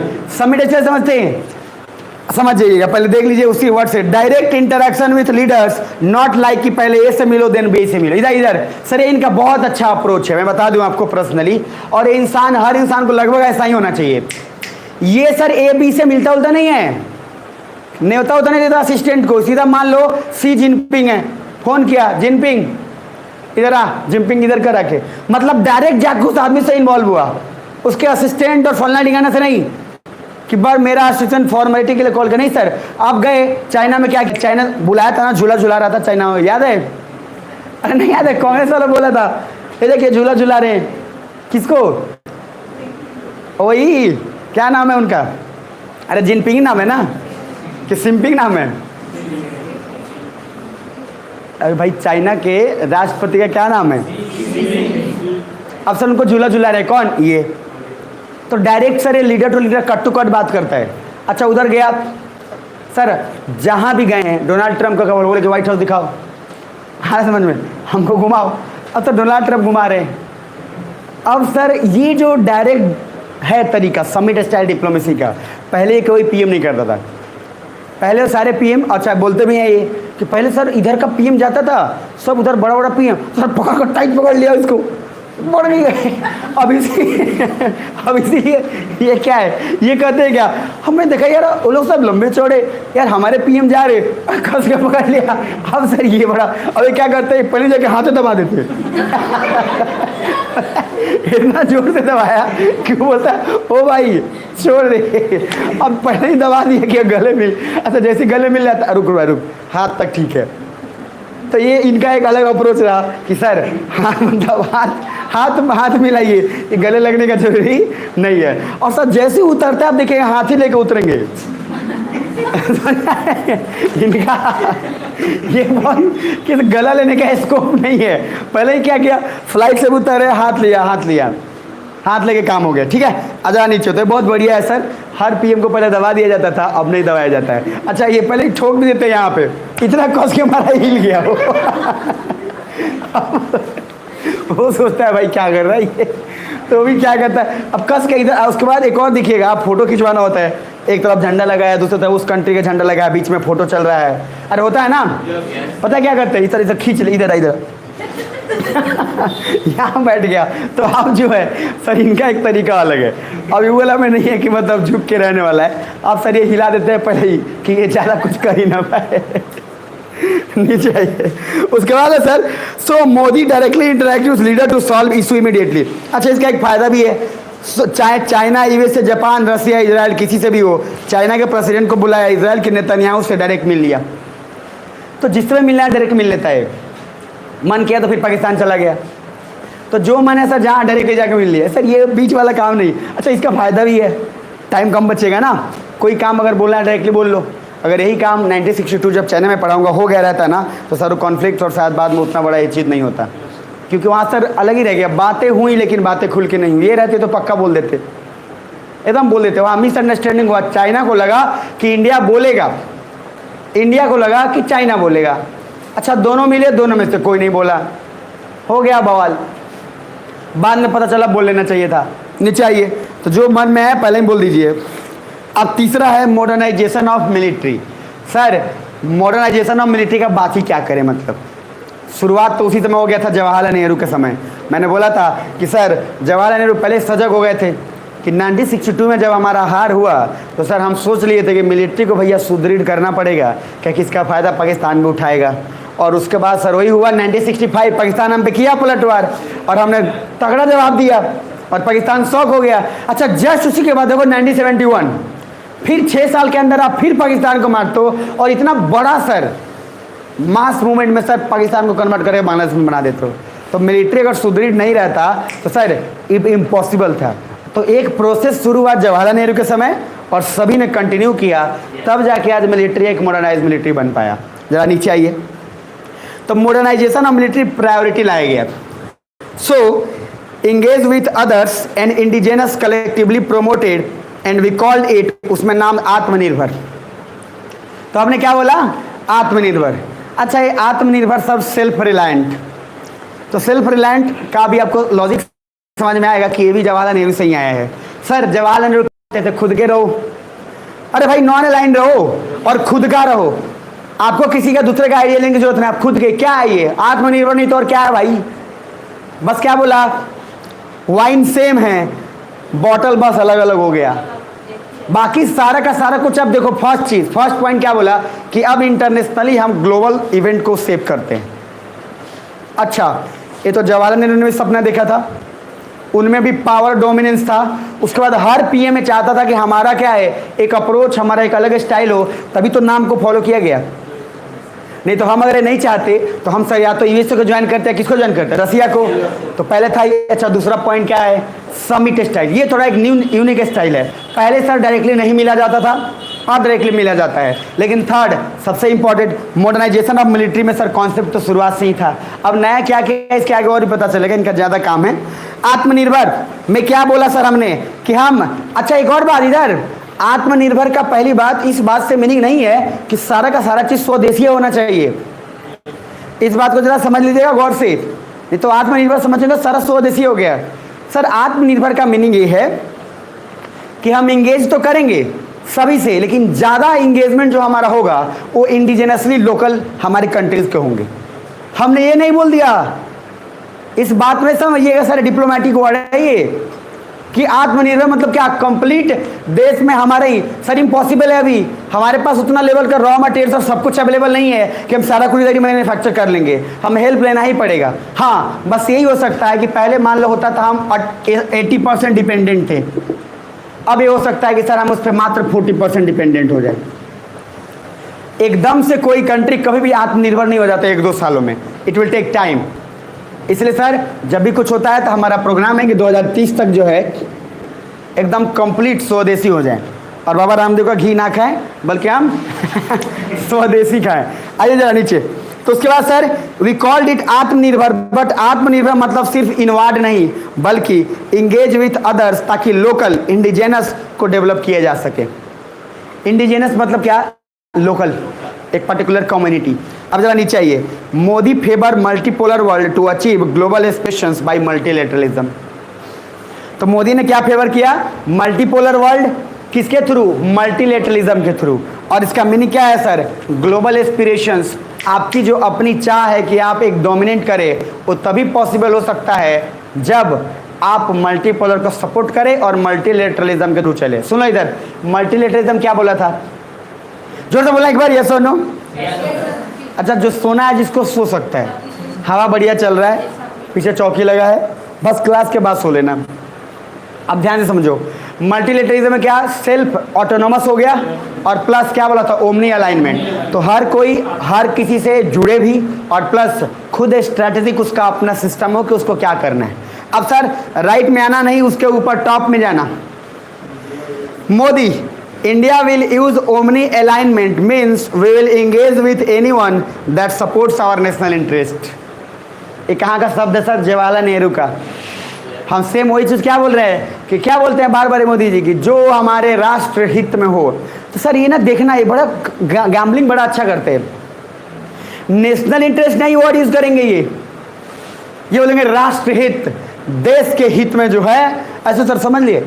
अच्छा समझने वाला समझ रहा है क्या बोलता है? नेशनल इंटरेस्ट आया कहाँ से सर? जवाहरलाल नेहरू का कॉन्सेप्ट। और बोलते हैं कि जो हमारे राष्ट्र के हित में आएगा उसी का बैंड बजाएगा।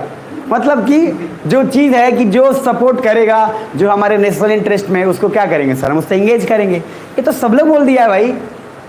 जवाहरलाल नेहरू बोले ही थे, आपको राजीव गांधी बोले ही थे, इंदिरा गांधी बोले ही थे, सब तो बोल ही दिया कि सर हम उसी से इंगेज करेंगे जो हमारे नेशनल इंटरेस्ट में है। क्या नहीं समझ पा रहे हो सर? वो भी बोले राजीव गांधी सेम चीज़ कि हमारे नेशनल इंटरेस्ट में आया कि हमको चाइना से जुड़ना पड़ेगा, हम जुड़ेंगे।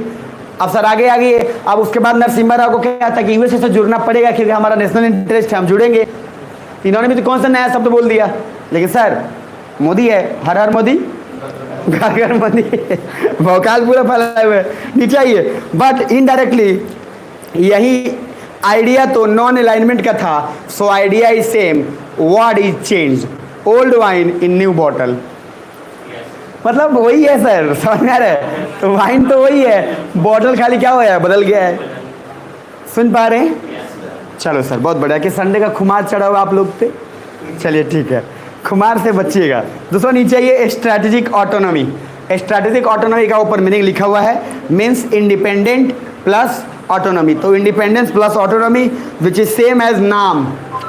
सर नाम भी तो यही बोला गया था ना कि इंडिपेंडेंट रहो, किसी से जुड़ो मत, और उसके बाद प्लस क्या है, ऑटोनॉमी। सर इंडिपेंडेंट रहो और खुद का सोचो, खुद का डिसीजन लो। अब यहाँ पे कौन सा वर्ड आ गया नया? कुछ नहीं, स्ट्रैटेजिक ऑटोनॉमी।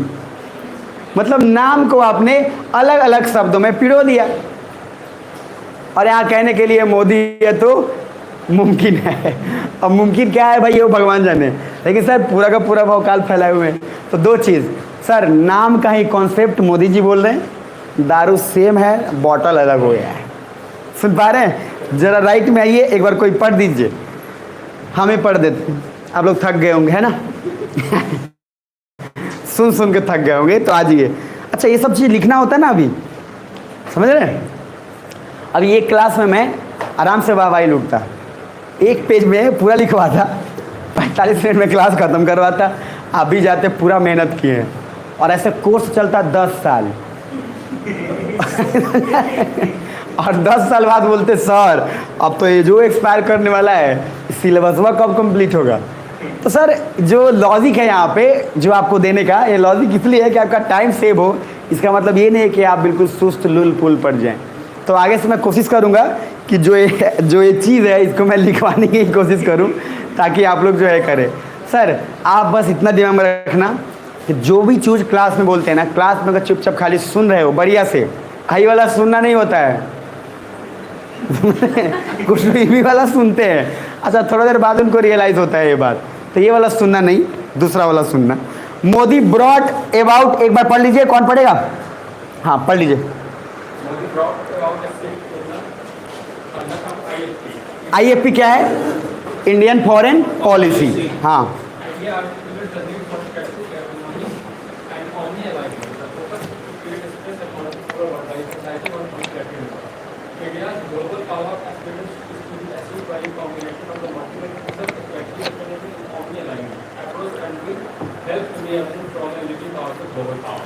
अब सर देखो नाम वाला काम मतलब पहले भी नाम था, इन्होंने क्या क्या शब्द इस्तेमाल किया मैंने हाईलाइट किया वहाँ पर। पहले शब्द देखो, पहला तो मल्टीपोलर आपको पता है, स्ट्रैटेजिक ऑटोनॉमी मतलब क्या, इंडिपेंडेंट रहिए और खुद डिसीजन लीजिए। जरा नीचे आइए, ओमनी अलाइनमेंट सेम चीज़, हर किसी से एंगेज करिए बट अपने हिसाब से। उसके बाद the focus to create space multipolar. अच्छा इंडिया ने जो भी अगर क्रिएट किया है, जैसे आपको आगे पढ़ाएंगे, तो सर इंडिया ने क्या किया, आसियान बनाया, मान लो अलग अलग लेवल का है, लेकिन इंडिया क्या है, उन कंट्री के साथ गया है जो कंट्रीज का ग्लोबल अपना इंस्पिरेशन है। बड़े कंट्रीज के साथ नहीं गया है, छोटे छोटे कंट्रीज के साथ मिलकर बनाया है। अब सर ये आगे जाएंगे तो आपको बहुत अच्छे से समझ में आएगा कि बड़े कंट्री को छोड़ भाई, पहले अपना अपना देख। तो इंडिया ने कहीं ना कहीं मल्टीपोलर वर्ल्ड को क्या किया है कि इंडिया ने कभी भी, अच्छा इंडिया उन सब में, मान लो इंडिया बांग्लादेश अगर आ गया, इंडिया बांग्लादेश आ गया, फिर मान लो आपका आसपास छोटा मोटा ले लो, आप वियतनाम सिंगापुर ले लो, ये सब छोटे छोटे मिल के बना तो लिया है। लेकिन दो चीज़ें हुई हैं, इंडिया यहाँ पे कभी डोमिनेट नहीं करता है अमेरिका की तरह। जैसे अमेरिका ने मान लो बना लिया नाटो, सर नाटो में किसका चलेगा, खाली अमेरिका का चलेगा, बाकी सब चुपचाप सुनेगा। लेकिन इंडिया का सर लीडिंग स्किल्स आप अंदाज़ा लगा सकते हैं कि जब भूटान को ही हमने नहीं थोपा तो किसी और को क्या घंटा थोपेंगे हम। हमने सर इतना हेल्प किया उसका। जरा नीचे आइएगा, तो सीधा बोला इंडिया ने कि सर हम मल्टीपोलर के सपोर्ट में हैं, और मल्टीपोलर को अचीव करने के लिए हमको सर इंडिपेंडेंट रहना पड़ेगा, प्लस ऑटोनॉमस हमारा शासन चाहिए। और इसी तरह ही हम अपने ग्लोबल एस्पिरेशंस को, कि हमारे भी इच्छा है कि हम एक सुपर पावर बने, तो सर हम इसी तरीके से कर सकते हैं मल्टीलेटरलिज्म के थ्रू। अब आइएगा पेज नंबर नेक्स्ट पे, और वहाँ पे इंपॉर्टेंट काम स्टार्ट होगा। और मोदी जी इतना जल्दी ख़त्म नहीं होंगे। हो गए ख़त्म? हो गए। तो अभी तक जरा अब जो शुरू हो रहा है वो है ब्रिटिश पॉलिसी। अरे ख़त्म मतलब समझ आए? तो ब्रिटिश पॉलिसी शुरू हो रहा है।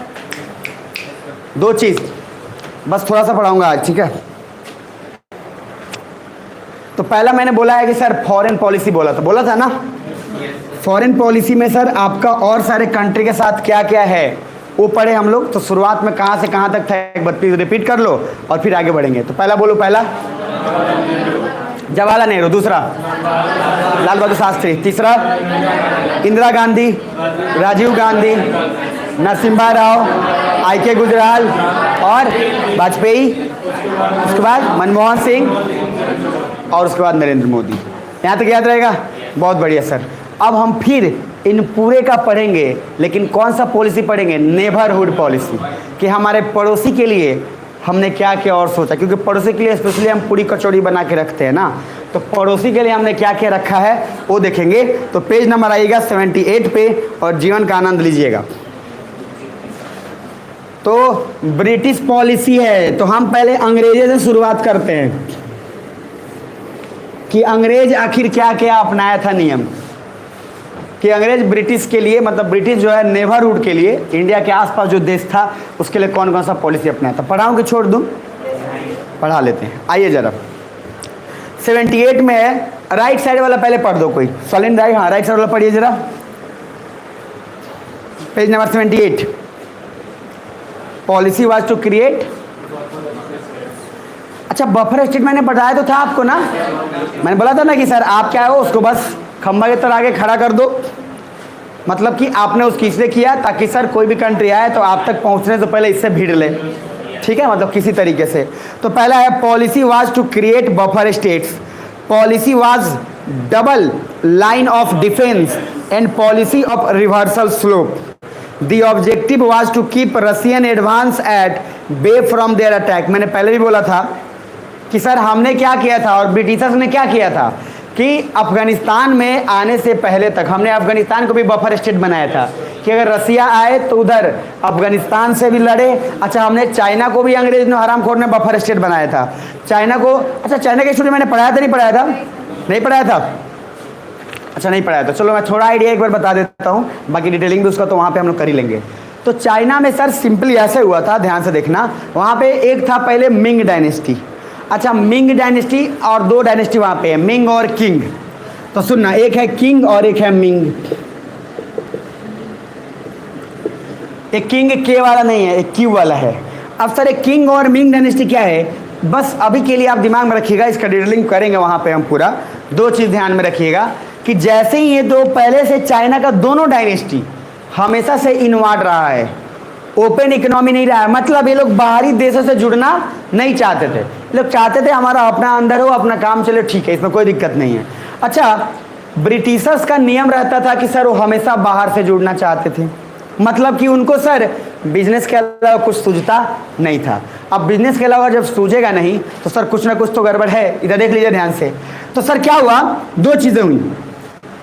अंग्रेज लोग जैसे ही आते थे इनके पास कि भाई हमको बिजनेस करने दो, अच्छा दोनों में से पहले भी डायनेस्टी और वापस डायनेस्टी, दोनों में से कोई, सब साफ मना कर दिए क्या, हम सर बिजनेस उजनेस नहीं करेंगे आपके साथ। अच्छा अंग्रेज भी ठान कर रखे थे कैसे कैसे नहीं करने दोगे भाई।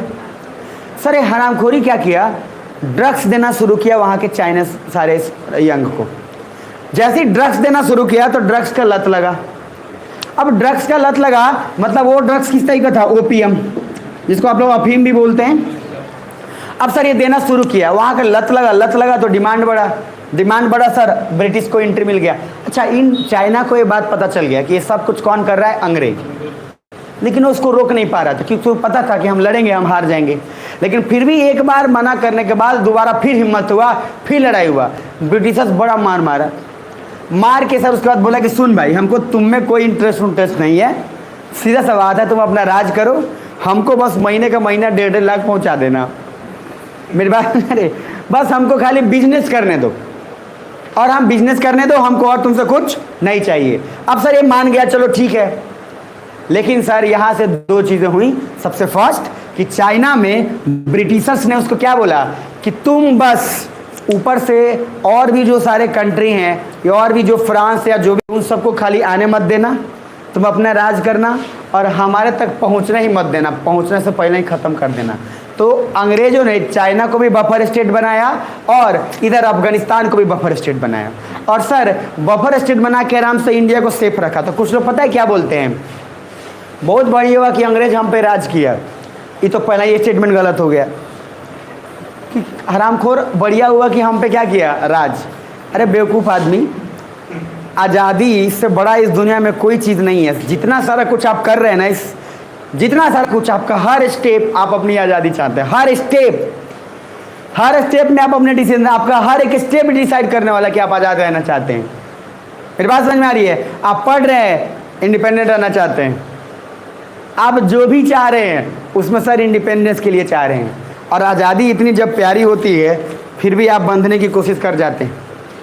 तो बंधिए मत। जैसे कि मैंने बोला था ना कि गली में वो बच्चे खेलते हुए, जो गरीब के बच्चे अगर खेल रहे हैं और एक अमीर का बच्चा है जिसके पास सजो सम्मान है, फर्श है, पूरा है, दुनिया जहान है, मम्मी सर उसको मिट्टी में जाने नहीं दे रही है, राजा बेटा सोना बेटा। अच्छा, बच्चा टेरेस पे खड़ा होकर सोच रहा है काश हमारा लाइफ भी वैसा ही होता है कि हम भी उसी तरह बिना सोच के आराम से खेलते रहते, कोई दिक्कत नहीं है। तो सर जंजीर चाहे सोने का हो चाहे हीरे का हो, जंजीरी होता है। और कुत्ता जो है, समझे ना, तो कुत्ता जो लोग पाले हैं, तो जो पालतू कुत्ता हो तो यही सोच रहा होता है कि कब हमको छोड़ेगा और कब हम वहाँ जाएंगे, समझ रहे हैं? तो इसी वजह से दो चीज़ होता है कि सर इंडिपेंडेंस बहुत इंपॉर्टेंट है, और कभी भी अपनी आज़ादी स्टेक पे मत लगाइए सर। तो आपको दो चीज़ मिलेगा। ब्रिटिशर्स ने वहाँ देखिए दो चीज़ किया है। पहला, Britishers perceived India as a jewel in the crown. Sir पहली बात कि ब्रिटिशर्स ने इंडिया को क्या बोला कि सर एकदम मतलब सोने की चिड़िया समझ लीजिए, बात वही है। और ब्रिटिशर्स इस बात को समझ ही गए थे कि सर बड़ा रिसोर्स है यहाँ पे, और लोग भी एकदम बेवकूफ़, एकदम निठल्ला, तो जितना इस्तेमाल कर सकते हैं हम कर लेंगे। बस इस सबको क्या चाहिए, बस इस सबको लेबर बनाओ, खाली मेहनत करवाओ, अब पैसा दो।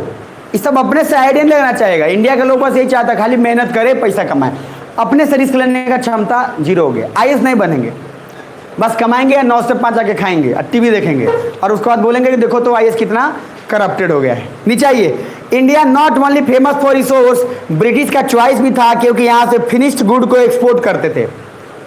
सो to protect India from adversaries, adversary मतलब क्या है, विरोधी। तो सर पहली बात कि इंडिया इसलिए ब्रिटिश के लिए इंपॉर्टेंट था कि सिर्फ संसाधन जरूरी नहीं था, और भी चीज़ें थी। क्या थी? तो सर यहाँ पे एक और 2-3 ये चीज़ कि सबसे फर्स्ट कमाल का है सर, फिनिश्ड गुड यहाँ से करके और फिर पूरे वर्ल्ड में बेचते हैं। यहाँ पे सब कुछ फिनिश करवाया, लेबर कॉस्ट पीट के लेबर कॉस्ट निकल आया। उसके बाद सारा का सारा कुछ मैनेज करवा के कम दाम में प्रोडक्ट रेडी है, जाके सेल कर दिया, हैप्पी बर्थडे हो गया। 5 रुपए का चीज़ था, जाके सर वहाँ 1200 में 500 में बेच दिया। अब सर इंडिया के लोग का मेहनत कुछ मिल नहीं रहा था। नीचे आइए। एडवर्सरी 2 टाइप के थे, पहला मोस्ट प्रोमिनेंट और लिस्ट प्रोमिनेंट। तो मोस्ट प्रोमिनेंट में था Russia and French, Russia and world war 1 में पढ़ाया था, याद है? बाद में चल के ब्रिटिश, रसिया, अरे साथ में था, लेकिन फ्रांस था क्या? नहीं था सर। काय भूल जा रहे हैं भैया, मेन तो वही था, फ्रांस। हाँ, खाली अलग बेचारा जर्मनी को, जर्मनी छोड़ दो। तो सर ये वही लोग हैं, लेकिन पहले क्या बोला था, फ्रांस से भी शुरुआत में थोड़ी ना जुड़ा हुआ था ब्रिटिश। वो तो सर वही वाला बताया वर्ल्ड वार 1 का कॉन्सेप्ट, जब उसको अकेला छोड़ दिया तब कहा भाई ये हमको छोड़ दिया, तो सर वो उसके साथ मिलने के लिए तब गया।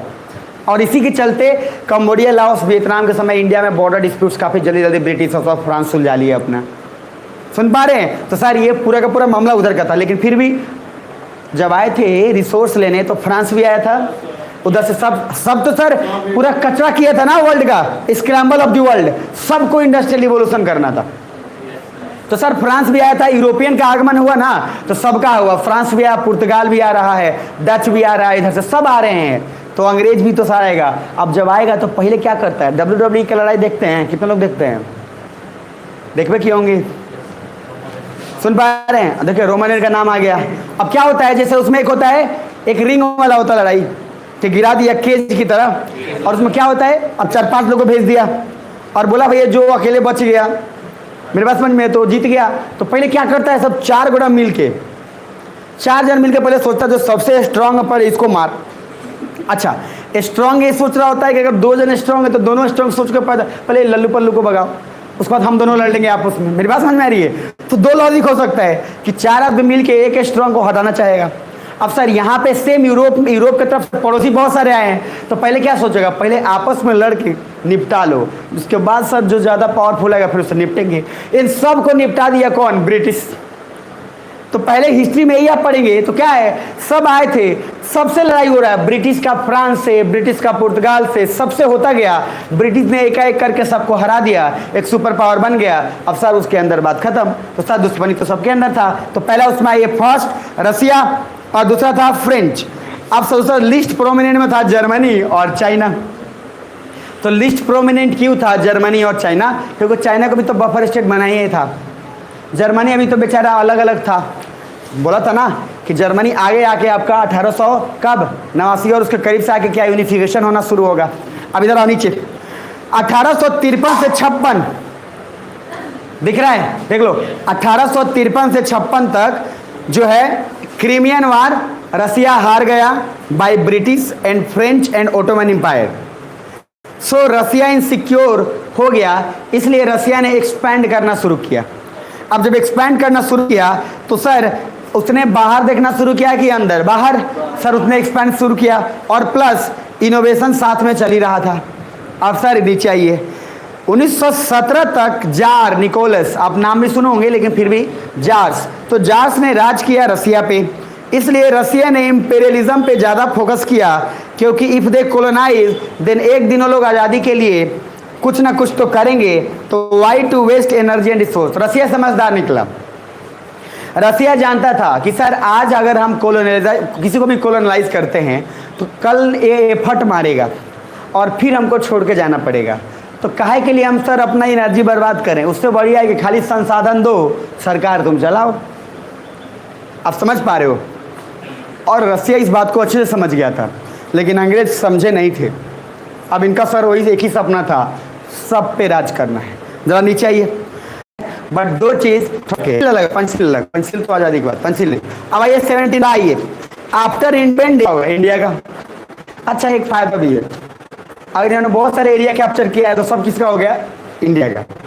ठीक सर, अब जरा दूसरा point, India security conception was more of regional than global. In independent decision more of regional than global. In independent decision making, but if not stable then they will invite a cold war. लेकिन आसपास का जो पड़ोसी देश है वो sir आगे नरसिम्हा राव, तो आईके गुजरात जो भी चीज कर, वो सर आगे नरसिम्हा राव, तो आईके गुजरात जो भी चीज कर रहे हैं उस समय आके उनको बाद में रियलाइज हुआ, लेकिन कोल्ड वॉर में तो हमको पहले से पता था कि हम ज्वाइन नहीं करेंगे और आसपास के लोग को भी अगर नहीं सपोर्ट करेंगे तो सर 2 ही चीजों का फ्यूचरिस्टिक विजन इतना ज्यादा स्ट्रांग था कि लगभग वो सारी बातें आईके गुजरात तक आते आते उन्होंने बोला जा रहे directly China common allies of USA. देखो इधर लगभग इंडिया का जाकर सबको बोलना सक्सेसफुल नहीं हुआ, लेकिन हमारे एक जन में हो गया रहता तो हमारी तो सरदर्दी है। और म्यांमार ऐसे जगह पे है सर नॉर्थ स्टेट में जहां से आराम से चीजों को कैप्चर किया जा सकता है। So to prevent cold war India को ध्यान से, फिर तो ये तीनों पहले भी हुई थे, आज भी हुई हैं। आप उनका फ्यूचरिस्टिक बयान देखो, इनको बयान देखो, इनको भी पता था कि ये तीनों जुड़ने वाला नहीं है। टू प्रिवेंट बाइपोलर वॉर भी पता था कि ये तीनों जुड़ने वाला नहीं है। To prevent bipolar war differences, सबसे कम एक भी मान जाए तो हमारे लिए सक्सेस है। पेज नंबर आएगा 80। अब 80 पे है सर नेबरहुड।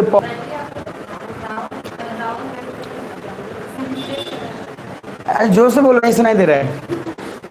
वहां पे आपको मिलेगा नेबरहुड क्या पॉलिसीज था वो डिस्कशन कर रहे हैं। पहले का पॉलिसी कह रहा बायलैटरलिज्म और इंटरनेशनलिज्म कैसे एंड यूएन आपको अगर सर अरे पाकिस्तान में पढ़ा था नहीं तो आपको क्या यूएन सर तो सर वो क्या मदद करेगा सर तो सर वो क्या मदद करेगा हमारा। जब बाद में पता चला कि सर नहीं ये निष्पक्ष नहीं है तो हम कहाँ पे वो निपटाते, अपना मामला है, बाहर को बुलाने की जरूरत नहीं है। इसलिए मैंने बोला तो इंटरनेशनलिज्म सर किसके कॉन्टेक्स्ट, यूएन के हाथ पहले खड़े कर लो जिसको याद है। भाई बोला याद है और हाथ खड़े करे तो कोई नहीं खड़े कर रहा है। ये कौन सा याद है? याद याद याद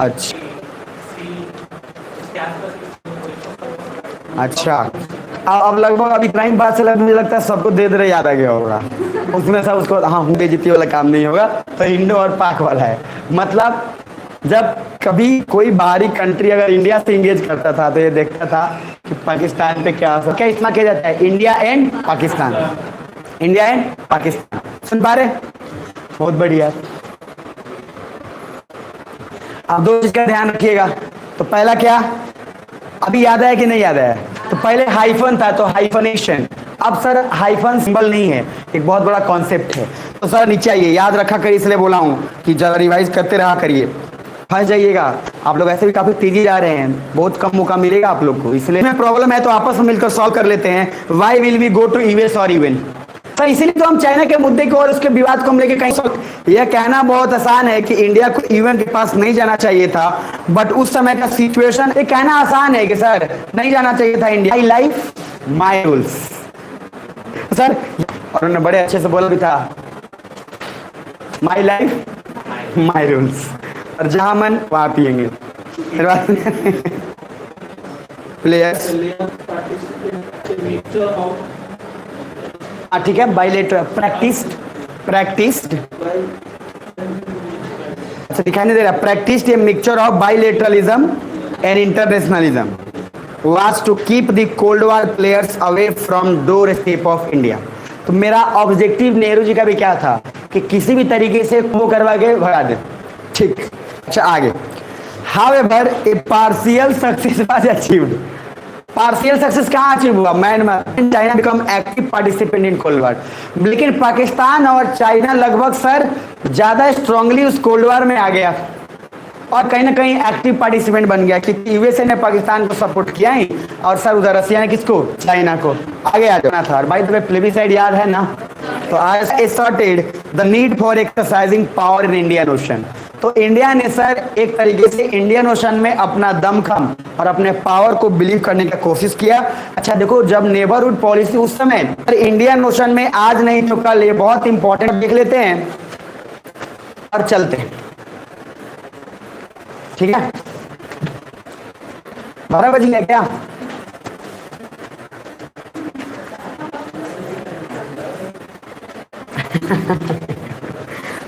कितना बज गया बताइए जरा, सबका घड़ी ठीक है ना? चलो ठीक है। तो जो 12 बजे वाला कारण आपको पता है, एक बार बताया था ना आपको सर वो बहुत बोलते भी बड़े गजब तरीके से थे सर। किसी क्वेश्चन पूछा वो फालतू का, अरे 12 बज गया क्या? सर बोले सर अभी तो याद बज रहा है, वो क्वेश्चन नहीं पूछ रहा है आइए नीचे। खैर थोड़ा सा और देख लेते हैं, 81 पे आइए। बहुत कोई बात नहीं, म्यूजिक जो है काफी डिफरेंट टाइप्स के बजते रहते हैं। तो 81 पे ये नेबरहुड पॉलिसी ऑफ देश के आंधी dropped internationalism and favour bilateralism. Indira Gandhi ने क्या बोला? यूएस गया तेल लेने, अब हमें सुल जाएंगे अपना मामला, अपना सामने रख, हम अपना सामने, अरे डायरेक्ट बात करें। हम तब तक समझ गए थे कि जो इंपॉर्टेंट जिसका ज्यादा है उसको लिया गया हमारे लिए कॉन्टेक्स्ट में। उनका कम टाइम था तो उन्होंने सर कम टाइम में 1965 में ऐसा बम मारा कि सर उसके बाद हम ही हो गया। तो नेबरहुड पॉलिसी वो थोड़ी बना रहे, कद काठी में भी छोटे थे सर, को हल्के में ले लिया। लेकिन सर इस दुनिया का सबसे बड़ा सीक्रेट है अब सर ये देखो ये इसमें थोड़ा सा टर्म्स एंड कंडीशन है, बॉडी बोल दिया ये आशिक पे वहां पे माइंड क्या इंपॉर्टेंट है। इसीलिए सर मोदी जी नहीं बोलते रहते हैं क्या, 56 इंच का सीना बोलते रहते हैं, 56 इंच का ना, हाँ, और उसका बहुत सारा कुछ बोलते रहते हैं। तो उनका सर 56 इंच का है नहीं, लेकिन हमको लगता है अपने बॉडीगार्ड का बोलते रहते हैं, क्या बॉडीगार्ड छोड़ दिया। नीचे आइए, किसके समय भाई? Then India took help of USSR as it. Military तैयार है। इससे पहले देखो 1967 में चाइना सिक्किम विवाद हुआ था, उठता नहीं, कभी नहीं सर। उसे अच्छा चाइना वो है, और ऑफिशियल डेटा कभी भी 100 और 1000 और 10,000 लोग मरे थे, लेकिन अभी कोई नहीं बोलेगा। नीचे आओ, 1962 को हम रोते हैं और 1967 के बाद नो एक्सटर्नल बॉडी काम कीजिए। इनडायरेक्टली हमने यूएन को कहा था अपन सुलझाएंगे, हमको जय हिंद काम किए गए। सर आप सोचो कितना इमीडिएट होता है। ये दिखाता है कि सर आपका वीजा, वो भी जो गुमटी वाला नौकरी लोग देगा आपके लिए, अरे साहब आ रहे हैं जैसे 3-4 नहीं होता है सर, वो औरत को बैठा हुआ है यार अभी, और आपको पूछा जाएगा खोलेगा, अच्छा तब उसको फाटक खोलेगा, तब तक जैसी ट्रेन गया लोग पी इतना बजाना शुरू किया, पी पर कर भाई, ट्रेन जा रही है तब तक अपना रेडी कर लिया एक स्टेप। सर आप क्या कर रहे हो उस समय? आप एक स्टेप रेडी कर लिए हो, आप जैसी ट्रेन गई आपने ओपन कर दिया, आराम से चले गए आप। अब फिर वो आप ना, आप सोचिए कि कोई आदमी उस बीच में 1-1 मिनट लाइफ में बहुत मैटर करते हैं। लोगों ने हॉर्न नहीं बजाया, क्या कितने ऑब्जर्व है। और आप सर इसका आपको सब सेंसिटिव रहना ही पड़ेगा सामाजिक मुद्दों के लिए। और सर मैंने उसको देखा आराम से किया, उसको मतलब नहीं, फिर उसके बाद अपना गया वो मस्त हेडफोन लगाया गाना सुन रहा है। मैं कहा भाई ये हुआ यार जबरदस्त बात। तो ये छोटी छोटी चीजें लाइफ में चेंज करती है लाइफ में। तो नीचे हमने sir India has a sphere of influence not only south Asia पे भी है, मतलब कि हम सर को ये पचता नहीं है ना, वो रोते रहते इसी बात को कि आप इंडिया को इतना इज्जत, हमको इतना, वो बार बार यही बोलते रहता है। अच्छा अमेरिका बोलते इज्जत कमाया जाता है, चापलूसी से इज्जत नहीं मिलता बेटा, इस बात को समझो। और तुम हमारे हो क्या डैड, तो बेटा तुमको क्या है, हमारी बात को मानना पड़ेगा, लेकिन इज्जत की रोटी से खाएंगे। और तुम यहाँ हरामखोरी करके क्या है, बॉम्ब और आतंकवादी से करोगे। तो 2 चीजें सर, 5 चीजें कमाओ लेकिन सुकून से रहो, बाकी सब दूसरे का लीजिए मत। नीचे आइए, इंदिरा गांधी ऑल्सो सेड, तो कहीं ना कहीं नेहरू जी की तरह इनका भी प्रभाव था नेबरहुड पॉलिसी में, था ही था, रहेगा। बता दिया गया कि sir but the neighbour by, हमने क्या बोला, हम इंटरनेशनली कोई, हमें क्या प्रॉब्लम है भाई, तुम अपना रहो, तुमको जो अरब। इधर देखो, क्या फील करो, महसूस, जवाहरलाल नेहरू से हम आते जा रहे हैं, हर लग रहा है हर कोई सर एक दूसरे के काम को एकदम पकड़ ही सोच रहा है। तो सर ये मतलब बड़ा अच्छा बात है। चलो एक पेज और देख लेते, 82 आ गए सर। 82 को रहने देते हैं क्योंकि इसमें बहुत इंपॉर्टेंट है CITX और CITJ, देखते हैं थोड़ा सा पढ़ के और फिर उसका रहने देंगे। तो लगभग सभी ने, जवाहरलाल नेहरू ने भी इस बात को जानते थे कि सर हमारा अपना डोमेन ऑफ स्फीयर जो है, एक नया आइडिया जिसके तहत पॉलिसी, राजीव गांधी के फ्रीडम पीक पे था, US प्लस चाइना स्पॉन्सरिंग ना एयर बेस यूज करने दिया था श्रीलंका ने। जब मैं श्रीलंका पढ़ाऊंगा तो बताऊंगा हरामखोर उसने किया था। और मैंने क्या बोला आपको, किसी भी देश का इतिहास बहुत, फॉरेन पॉलिसी श्रीलंका की तरफ, भाई हमने बहुत भाई इंडिया बचाओ, अब इंडिया बचाओ, क्या बचाओ, प्रधानमंत्री भाग जाना, राष्ट्रपति भाग। अब सर इससे घटिया क्या हो सकता है, मतलब पुतला बना के ना उसका सर पूरा एकदम भूत की तरह उसको बना देते लोग। लेकिन सर कितना आप सोचा, लोग उसको भी बोले तू मत बन, किसको बनाया जाए भाई, इलेक्शन करवाने वाला कोई PM ही भागा हुआ है, कौन है जो चाइना जिसे चाइना बस घूम रहा है, किसी तरीके से चाइना से डांस करवा के ये वाला हाथ उसी पे रखवाए, लेकिन चाइना का फिर भस्मा हो तो मुड़ के, इसलिए पहले क्लियर कट होके चला करिएगा ये, नहीं तो अरे बहुत। उसकी शादी हो रही थी आज हम लोग सब थे और आए थे दिल्ली से वहां पे, उसको लड़कों को पता नहीं कौन से नहीं लगी एकदम। अच्छा ये गलत है, ये गलत है। कोई एक आदमी को एक दूसरे से जुड़ा हुआ था, अब सर नहीं चाहता है, पहले चाहता था, हो गया अपना अपना रास्ता जाओ, आपका पास्ट और उसकी शादी अपना देख, अब हम अपना देखेंगे, बहुत हुआ भाई तेरे पीछे आगे। अब भैया है तो है, मैं उसको पूरा का पूरा प्रोमोट क्या बोले थे, तुम्हारे घर में बेटी बहन नहीं है, तो मैं बोल सकता हूँ इस बात को, चाहता हूँ कि मैं घर पर आपको दे सकते, लेकिन हाँ बॉयज एंड गर्ल्स, एक IAS ऑफिसर थे, सुन लो बस्ता मत पैक करो, इंपॉर्टेंट है सुन लो। इधर देखो, लड़की का इंटरव्यू भी उसी दिन था, लड़का का भी उसी दिन। अब हुआ क्या, जैसी एक्सीडेंट हुआ, मजेदार IAS का नाम और रैंक और फॉरेन पॉलिसी शुरुआत, नाम रिपीट कर दो बस जल्दी से, लास्ट वर्ड जवाहरलाल नेहरू। अच्छा एक और चीज